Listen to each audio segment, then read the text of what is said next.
Dear friends, ladies and gentlemen, I am Bongbong Marcos. When I grow up, I want to be a politician. I will serve my country, especially the poor, and I will give them plenty of bigas and ulam. I'll give them many gamot at damit. And for their children, I'll give them many toys so they will not cry anymore.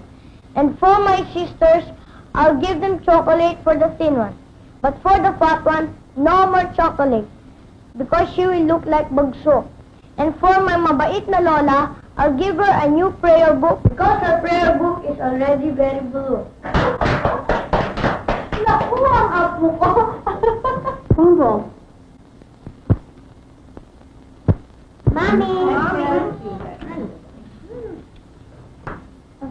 Bongbong, paano saan ba yung diskurso mo? Meron ba kayong declamation contest sa eskwelahan kong Katino? Wala ako, Mami. Para saan yung diskurso mo? Paglaki ko, gusto ko rin maging kandidato.